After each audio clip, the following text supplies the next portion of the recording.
All right, Randy, you're on. Welcome again to the Friday afternoon edition of Richardson Plano Networking. And today our featured guest is Jeff Weaver, and he's going to talk today about post-pandemic marketing hacks. Most small business owners have goals, at least hopefully they do. The challenge is they rarely achieve them, and that's painful. Main reason, lack of a marketing plan.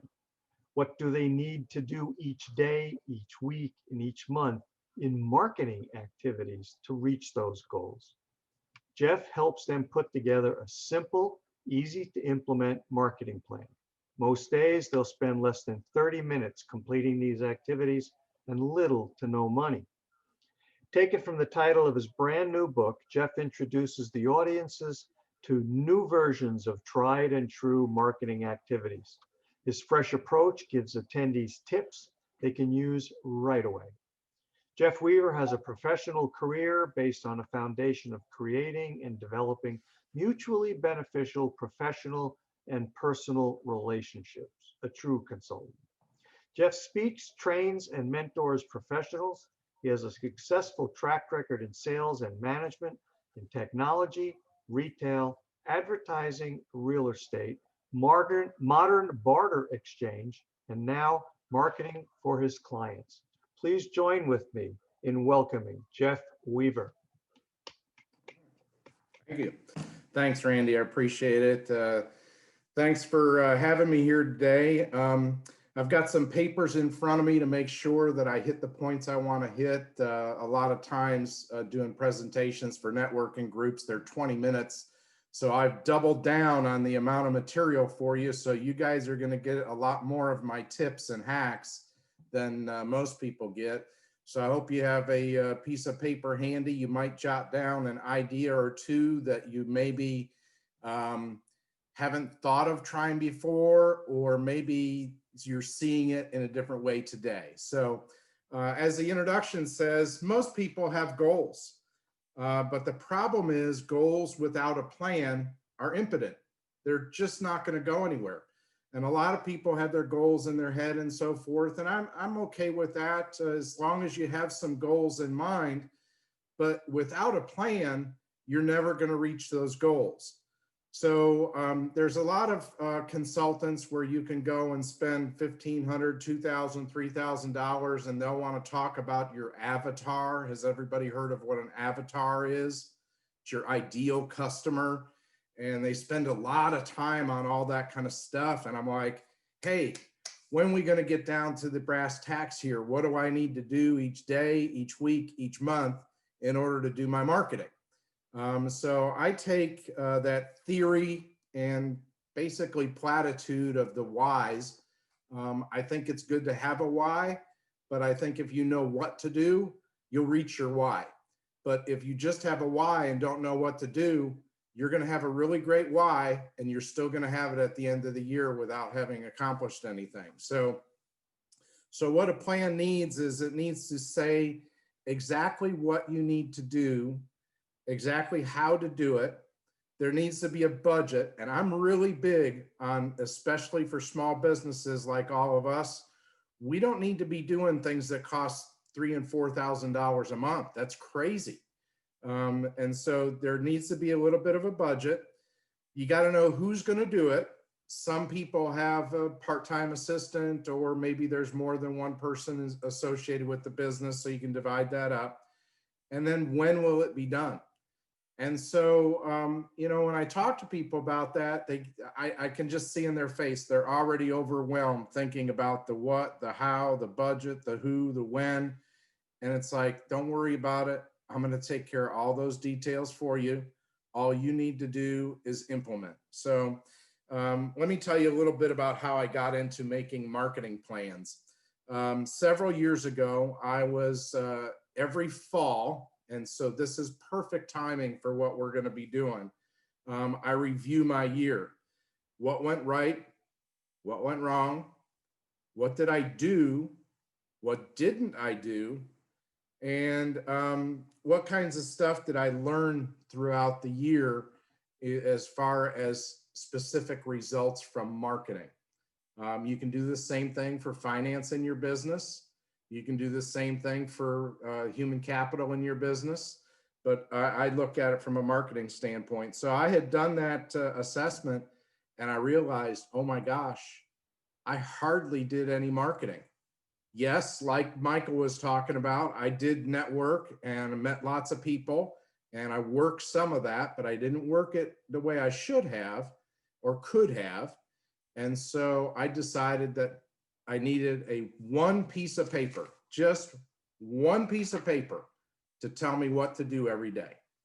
And instead of these books that other consultants put together, they put together this book that, one, isn't going to get read, and so two, it's not going to get implemented.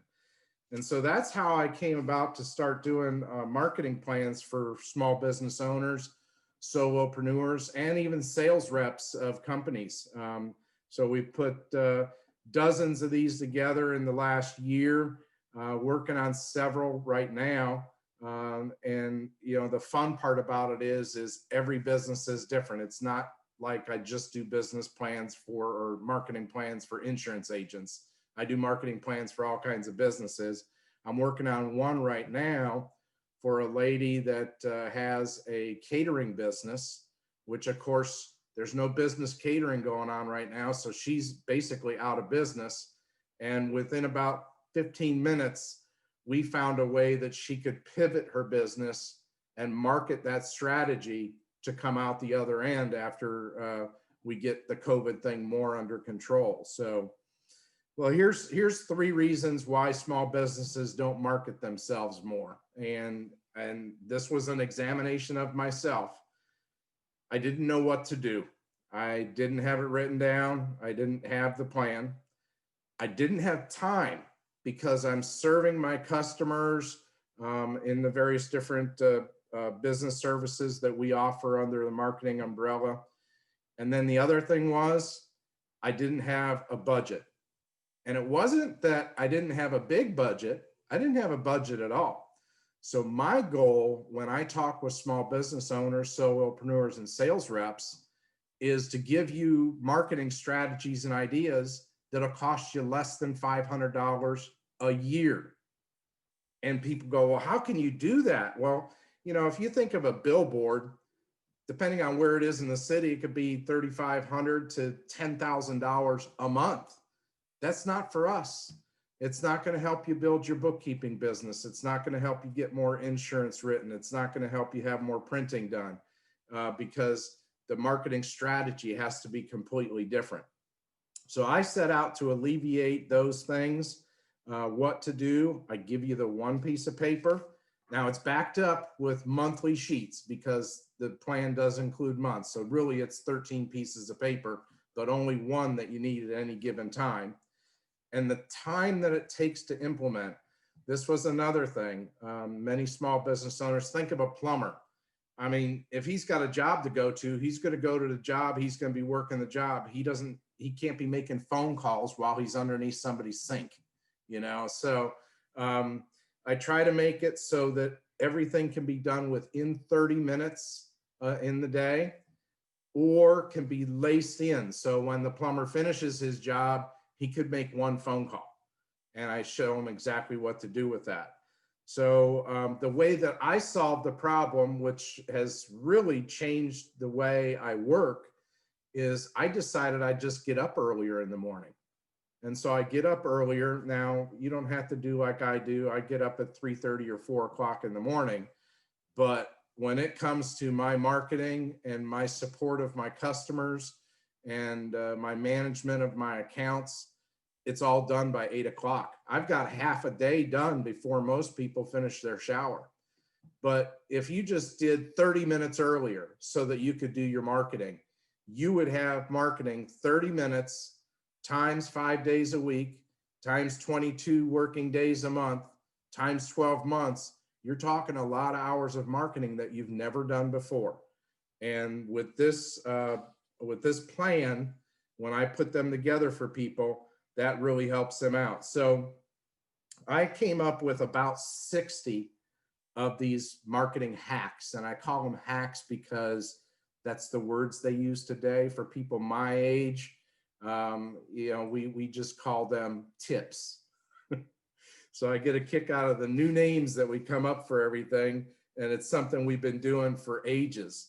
But so I have my marketing hacks. So let's jump right into some of those tips and tactics, and grab a pen and jot down any that tweak your mind. And if you want to ask me questions about them later, you can. If you want to call me, email me, do a Zoom one-to-one, I'm more than open to do that to help you out. So the first thing is your database. Most small business owners do not have a database of their customers, let alone their prospects, and certainly not any suspects. I highly recommend that you get some type of electronic database. I can teach you how to use a 3x5 card file as the perfect marketing plan and system for follow-up and making sure things don't fall through the cracks. But there's tons of programs out there that can do this. The one I use is called Pipeline Pro, and I think it costs $27 for a lifetime license. That just for tracking your people. If you want to turn it into marketing automation, there's additional upgrades you can do, but for 27 bucks a month, you've got the names, addresses, phone numbers of all your people. You've got notes of what you've done with them. You've got your schedule to do and what you're going to do with them in the future. As business owners, if we don't know who our customers are, who our prospects are, and who our suspects are, we're not going to have anything as far as a result. So you can increase your results by simply getting a database. And then I tell people that they need to sort their database. Who's the most important people in that database? You would think customers, but maybe not necessarily. Your database might also have a category for what I call synergies. Those are people who refer you that wouldn't be able to do business with you. So like Michael Dressel, in insurance, they cannot do what one of my services is the barter exchange. It can't be done in insurance, it's illegal. But that doesn't mean Michael and I just say we're dead to each other. Michael knows some small business owners that can help me, and I'm wanting to try to find people to help Michael. So the most important people might be a synergy, or they might be your biggest customers. So sort and qualify that database. I think that will help you make sure that you're working with the right people. Next, I want to talk about what I call the easiest and the cheapest marketing that you can do. Everybody's got their pen ready, right? It's your telephone. It's simply your telephone. Many people that have a sales position or are thinking about the stuff they need to do get a little nervous about the telephone because maybe they're not comfortable with it. My problem with the telephone, I'll be quite honest with you, when I go to dial the telephone, the first thought that hits my head is, ooh, am I going to interrupt their day? Well, the bottom line is yes. And I just had to get used to that and ask a question as soon as they answer the phone. Have I caught you at a good time, or are you right in the middle of something? 9 times out of 10, they all laugh and say, of course I'm in the middle of something, but I've got time for you. So using that phone to talk to people and check in with your customers, prospects, suspects, synergies, basically, you can just say you're checking in. That's one thing to do. If you haven't talked to somebody in the last 9 months, you might ask them how COVID's affected their business. You might have new information or a new service to tell them about. You might have a special offer that your company is doing at this time, or it might be an invitation to let's get together and have a discussion and try to help each other at a deeper level. But I just called you out of the blue, so let's set an appointment for that. The next thing that comes up with using the telephone is leaving messages. You all are just like me. You get phone calls from all kinds of telemarketers, and they never leave a message, do they? Why, I don't know. But it's because they're basically, for lack of a better term, they're kind of spamming. They're just doing cold calls. You're probably not going to be making a lot of cold calls. They're going to be warmer. Leave a message. So in my barter business, when I'm leaving a message in that business, I usually have 2 or 3 things that they could be buying with their barter dollars instead of cash dollars. So I tell them, hey, I got 2 or 3 things here that you need to hear about. Call me back. And they call back. If I say, hey, I'm calling about your iTex account, I don't get a call back. So find a way. That's the old hook marketing. It's all about the hook. Find the hook that you can insert into your voicemail. That's an important reason for them to return your call. So phone is absolutely the least expensive. You already have one, so there's nothing to buy. You know how to use it. There's no education and learning curve. You just got to do it. So phone calls. Next would be personal handwritten notes. And whenever I talk at a group about personal handwritten notes, invariably there's somebody in the room that thinks about a note that they received from somebody that meant a lot to them. And in a lot of instances, they still have that note, and it might be 10 years old.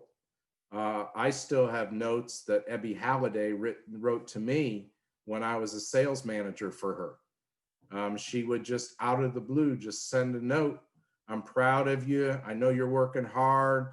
I see there's been some challenges this last month. We're here to help you. If you need anything, give me a call, Ebby. You know, I mean, it wasn't a thank you note. It was just a communication. Those notes leave a lingering impact. I encourage you not to do just thank you notes. Do a thinking about you note. Was driving down the street today, saw such and such, reminded me of you, thought I'd drop you a note. Let's get in touch, or let's do a Zoom call, or how about a cup of coffee if you're up for that, you know? So do something with that with your notes. So I do recommend that you send thank you notes. But what I want you to think about from a marketing standpoint is how many notes are you willing to send each day or each week that are just thinking of you notes. Because the beauty of it is the personal note, you've hand addressed the envelope, you've got a stamp on it, it's going to get opened. So it's not going to be, you're not going to miss anything by doing that. So that's the big thing with personal handwritten notes. Next, this would involve Mako. So Mako, I'm going to help you get some customers here today. All right. I'm a marketing guy. And I think somebody else on here was a marketing guy too. Is that you, Dick? You're a marketing guy? Okay. So here's the thing. Whenever I see marketing come across the interweb, it's always just digital. They just want to sell you social media. They want to sell you search engine optimization. There's all these promises, but no guarantees. And I, like Dick, we've been around the block before about marketing. There's nothing new age about this except that it's not connected to the wall. We still use telephones in the 1980s when I started really selling for a company. And you've got to look at the things that are what we would call traditional marketing. I think everyone, including a sales rep, should have their own flyer or brochure. And Mako can not only print that for you, if you need help with the graphic arts of it, he's got people that can lay that out for you and make it look really super. You got to bring some content to the game, but they'll help you work that out. I recommend that the flyer or brochure basically state in the first paragraph, maybe 3 up to a maximum of 5, but I prefer 3 bullets of problems you solve so that they can relate to it instead of 3 bullets about what you do. Okay. they're going to figure out that if this is their problem, that you have a solution. You don't have to spell it out for them.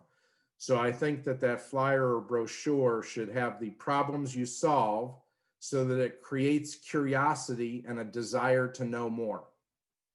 It's your 30-second commercial in print is another way of looking at it. And your 30-second commercial should be, having the information about what the problem is you solve. So, and then less important is what you do to solve those problems. Because at that point, it becomes a sales pitch and people back off from that. So if you can relate to them and get them to relate to you through the problems that they're having, they trust that you must have a solution for that. And so they may want to contact you about that. Because I in the face-to-face networking world, when there was one, I see people pass cards around, but I never see anybody give out a personal brochure about themselves. You can put information in it, the trifold brochure. You can have one panel that's all about Jeff Weaver. This is who I am. This is where I grew up. This is where I went to university. This is about my family. And they'll get to know you that way. So flyers and brochures. Next, networking. So networking's changed. Michael alluded to it earlier. It doesn't mean it's stopped, but you can stop doing it the way you've been doing it. The way you've been doing it is probably going to a networking group looking for a prospect. Oh, great, there's a personal brochure. Fantastic, fantastic. So in networking, you're not looking for the prospect to be in the room. You're trying to figure out who knows your prospects. And that's where 99% of networkers miss it. I have people tell me all the time, oh, I tried networking and it didn't work. I didn't have to ask but one or two questions before I found out that what didn't work was them. They were doing it wrong, and the wrong approach turns people away. So I think there's a mindset in networking groups, and I may ruffle some feathers here. So anybody that's going to get upset, don't hang up on us. There's this phrase out there. They got to know, like, and trust you. No, they don't. They need to trust you. The know and like will happen. Here's what I've seen happen. This is my opinion of networking groups. There's a lot of groups, and you can go to a group that you've never been to before and you can pick it out. You can see the people, they know and like each other. They're all great buddies, but business didn't naturally happen because of it. However, if you go to a group that's focused on business, we're here to give referrals. If you're not giving referrals, you're not welcome to be in our group anymore. You go to a group like that, there's business being done, and the natural byproduct is they get to know and like each other. And so it solves the equation. So really it should be trust, know, and like. And if that was your mindset, that you're going to talk about trust as you as a professional, because I can know and like somebody and think they're the nicest person in the world, but not understand their business and not be willing to refer them. But the reverse is, if I trust somebody to refer them, I'm going to get to know and like them because that makes logical sense. So I want you to try to think through that and maybe make a little bit of a mind shift on that. I think you should also use a pre-one-to-one information sheet. And you can do this if you're doing your meetings by Zoom, send them an email with one sheet. In that sheet, you're going to talk about, say where you grew up, you're married, you have 2 kids, this is what they do, this is what I enjoy doing in my spare time, so that they can get to know you without spending a bunch of time talking about it. So you guys can get right down to brass tacks, which is we want to help each other with business. Use a referral directory. Have a sheet of paper that has a list of all the people you know that you're comfortable referring, you won't have trouble finding a referral for them. This is where people make the biggest mistake in one-to-one. They're both trying to sell each other, or they turn you down for a one-to-one because they know you're not a prospect for them. That's not a networker. A networker wants to meet with you because they know you know people. So use a referral directory whenever you're talking to people. I'm in a fortunate situation because one of my businesses is really all about doing business by referral. And I give out in the neighborhood of 60 to as many as 80 closed referrals a month. And people go, how is that possible? Well, I met with a banker. And I sat down with the banker and I liked what I heard. I liked their philosophy of their bank. I liked his involvement in that philosophy, that it was part of him as well. So we started talking about who I knew that was within about 5 miles of his bank. And I came up with 8 people because I had my directory to look at. I sent those 8 people a nice letter explaining why I'm moving my banking. And if they are very satisfied with their bank, that they could just reply that they weren't interested. If not, I was going to have, I said to them, I hope you're not offended if I have Aaron give you a call. Well, of the 8 that I did, it was 8, 1 said, I'm very happy with my bank. The other 7 were prospects. One of them is moving their banking. He thinks I have walked water. Without the sheet, I never would have been able to provide him those leads. If any of you was to do a one-to-one with Aaron and had this sheet with you, you'd be able to refer him to. Now, what do you think Aaron thinks of me after giving him 8 introductions? He's a little bit pleased with the way I do business. And so he's referred me to 2 so far and still working on more. But here's what I did for him. I had another piece of paper that was, these are the kinds of people I would like to meet, just in case you know any. Now, I'm a B2B guy, so it was easy. I could put down, bookkeeper, printer, maid service, carpet cleaning, auto repair, all of these kinds of business categories. But look how easy I made it for him to think of people. He didn't have to think. He just went down the list, and as soon as he stumbled across auto, he thought, oh, I know the owner of a car lot. Would that work? Yes, that'll work. He made that introduction. So stop networking the way it used to be done and start networking the way it's supposed to be done, which is you do not have a one-to-one without giving at least one introduction, making the full introduction. Even if you do it by email or by phone, that's fine, but email is good too because you can include a little more information. You've got to make it your goal that you never do a one-to-one without giving one. My goal is I never do a one-to-one without giving 3 now. These sheets help you because it helps you think about people that you could easily introduce them to. So like with Mako, he does printing for businesses. So I would be looking at all the businesses that I have. But for a real estate agent, they're more looking to meet individuals. And so I can look down through the list and try to think of somebody that's got a kid moving out of the house, got a new kid coming in the house. These are all reasons people buy and sell houses. So you can have that list as well. So that's why your database, again, that was the first thing we talked about. That's why it's so important. So, all right, next, bartering. Now I have a business that, as Randy said, is a modern barter exchange. It's a franchise. But what I want to talk about is direct swap bartering. And the reason that it's so important is that it guarantees you sales instead of just guaranteeing you an expense. So for instance, if I'm a bookkeeper, Jennifer, you're a bookkeeper, right? So if I'm a bookkeeper and I meet somebody at a networking group out in public, whatever, maybe they cold email me or cold call me and they want to sell me social media management.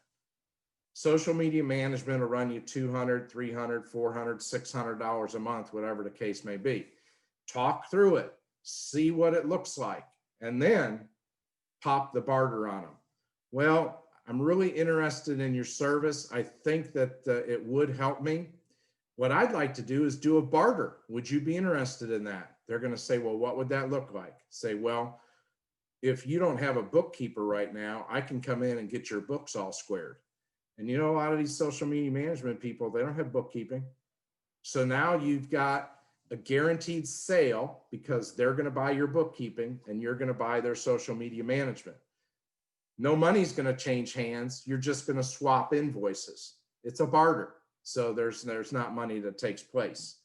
But I do have some cautions about this kind of direct swap barter. What I just offered you was a very simple and logical thing in that the timing worked, the prices worked, and each one wanted what the other one had.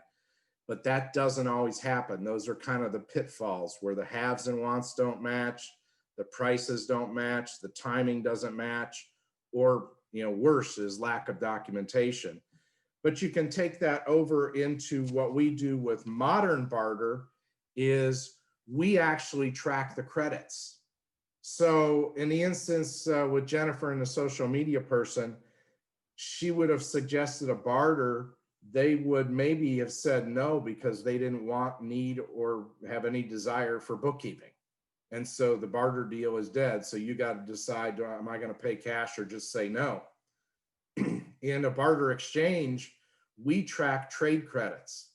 So the social media management company doesn't have to buy bookkeeping service, but Jennifer can buy social media management without cash.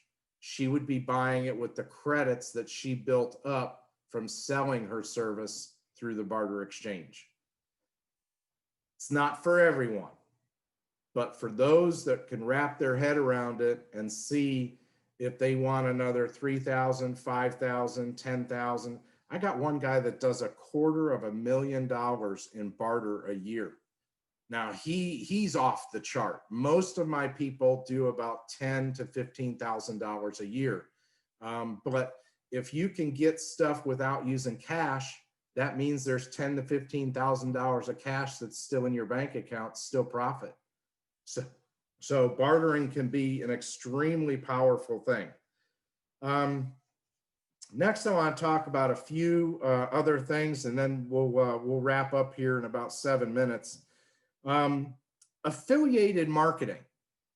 Find somebody that is, and this is a little bit like a synergy, that sells to the same person you want to sell to. So for me, I sell to small business owners. So somebody here said Steve, you said you were in credit card processing. You're selling to the same people I'm selling to.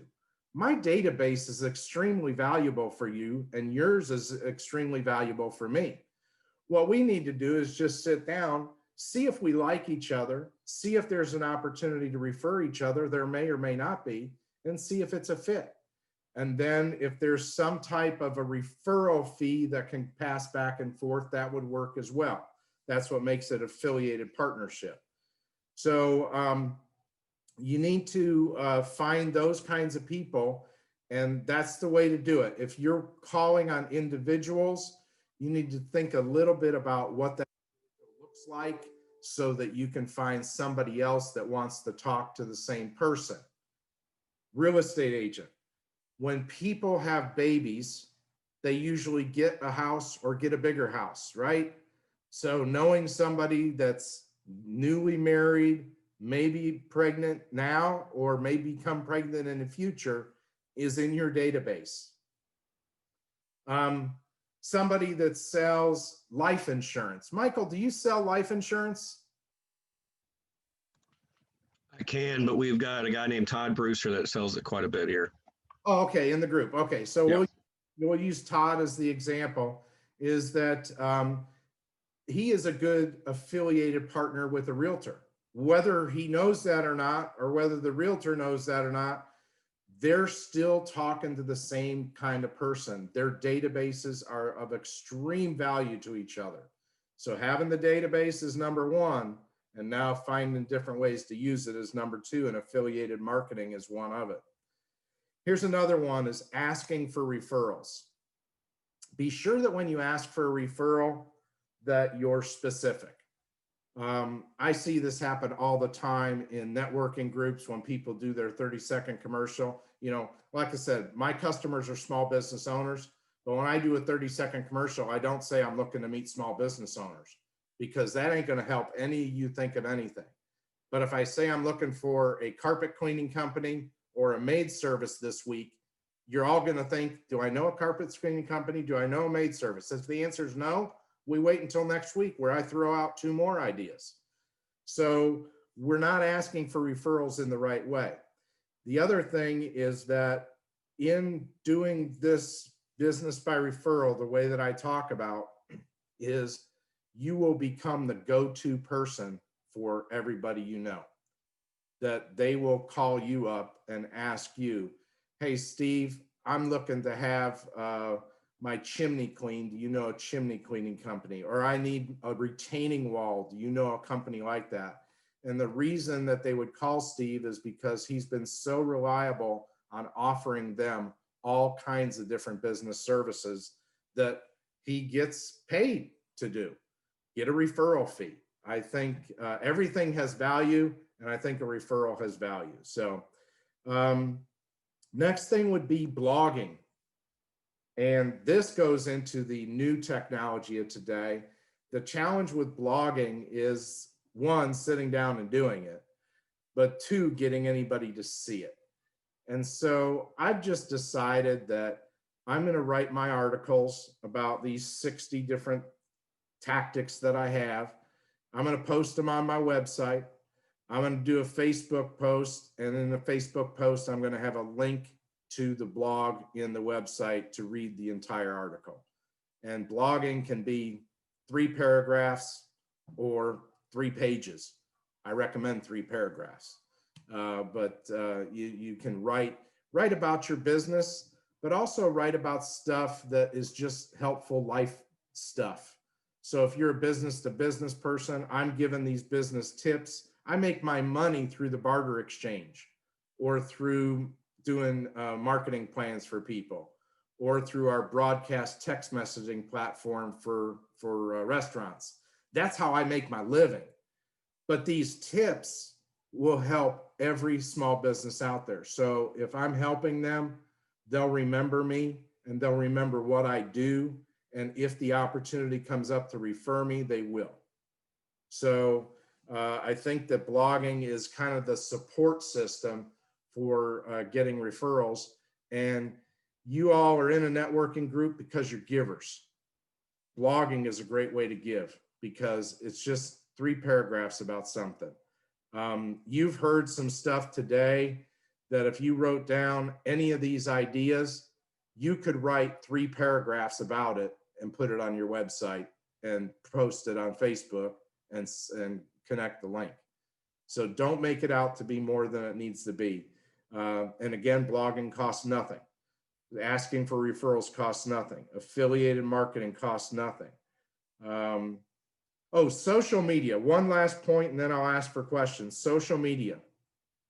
If you have a Facebook page for your business, and you have a Facebook profile, and then you probably have a LinkedIn profile, and you might have Instagram or one of the others, but the 2 big ones are Facebook and LinkedIn. Please go check your profile. There is nothing more unprofessional than a salesperson who doesn't give anybody their phone number. I see it all the time, or their email address. It's like, well, I don't want to be spammed. Well, do you want to sell something or not? You know, if I'm looking for you and I get to your LinkedIn page and I hit contact information and there's no email or no phone number, I'm done. There's somebody else that's giving me the information. I'm not going to your website. I'm in LinkedIn looking for people to help. So please make sure your LinkedIn profile and your Facebook profile have your company, what you do, your email address, and your phone number. So those are the big things for today. Do we have any questions? Okay, so if you have a question, just go ahead and unmute and I'll call on you. Lloyd, you want to go first? Yeah, yeah. You mentioned handwritten cards. Where do you come down on send out Send out cards? Yeah. Yeah. So here's what I think. Communication, Lloyd, is good. A handwritten note is better than that, but every communication is good. So I would rather somebody send out 10 of those and force themselves to send 3 handwritten ones than to try to do 13 handwritten ones and not get them done. So I think those programs are good. You can load up pictures in them and make the card look really pretty and do a great job. I've used them myself, but I think that it does not replace or rank higher than the personal handwritten note. Okay. Randy? Thanks, Jeff. David probably noticed that I was doing a lot of writing. Your points are what I call elegant in their simplicity. Yeah. And to me, that's really great. And even though I may not retire after all completely, but you got some really great things here. So I had 2 questions. Yeah. One is on barter. Mhm. Like I may not even be asking the right question, but first one is, how do you get money from a barter exchange? Number 1. And then Okay. number 2, I agree with you on the email on Facebook, but to the best of my knowledge, you can't actually put your email in your LinkedIn profile. Somebody can correct me on that, but I think Yeah, you can. Yeah, you can. It's in your on your profile. Click the edit button, and it'll allow you to put in an email. It'll allow you to put in a website. Okay. So, and they're hot links, so they just click on the email. And all right. Thanks for that correction. Appreciate that. Yeah. So, all right. So, barter exchange, how we get paid. So, we're a franchise. There is a fee to set up the account and get that running. It's normally $295, but whenever I'm working with a group, I mean, really, maybe Jennifer and Mako might be the only 2 in here where it would even make any sense. I give a discount when they're referred to me or I meet them through speaking. Mm-hmm. Corporate makes their money as they charge what they call an association fee. I call it the Chamber of Commerce fee. It's $20 cash and trade dollars each 4-week accounting cycle. So there's 13 cycles in the year. So 260 cash and 130 trade for a total of 390 value, which any on the Chambers of Commerce know that's about what they cost. Instead of charging it once a year, we just do it each 4 weeks. The way that I get paid is beautiful. It's a referral fee. It's a commission. And I get 6% when you sell something and 6% when you buy something as a referral fee. And that's US dollars. Thank you. Yeah, it's 6%. I got to be moving a lot of things. That's why I work so hard to, if I'm below 60 transactions in a month, I'm in trouble. I like being up around 120 transactions. Anything else? Any other questions? Anybody? Looks like Lloyd's got one. Go ahead, Lloyd. Open your mic. Yeah. So I like this pre-101 worksheet, info worksheet. I actually have one and I forgot, I quit using it. I need to start using it again. But the like to meet sheet that you're talking about, would that be okay to include that on a pre-info, pre-101 info worksheet? To include what on there? The people I'd like to meet info. Oh yeah, that's a great place for it, Lloyd, because Yeah. they're going to have time to think about it beforehand. Because you'll more than likely you're going to email this to them. Right. You can tell them, here's what my last 5 customers looked like, and here's the kind of customer I'm looking for. You can include any of that. It doesn't have to be just one page. It's great if it is. Okay, cool. It can, Thank it you. can spill over.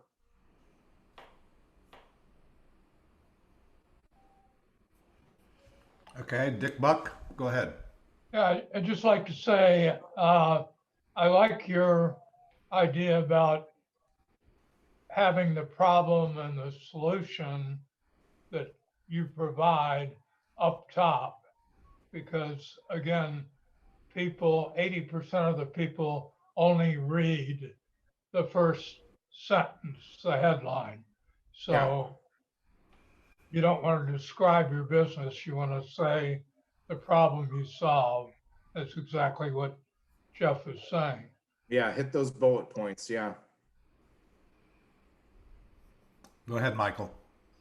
Yeah, Jeff, I wanted to definitely clue into what you said about that trust factor, because I hate to talk about that particular that group, but I'm a member of that group, and a lot of times they're so keyed in on getting to know and like people that you spend a lot of time on face-to-faces doing that, and even follow-up face-to-faces, and you don't actually get to the meat of why I'm here, which is to exchange referrals and ROI.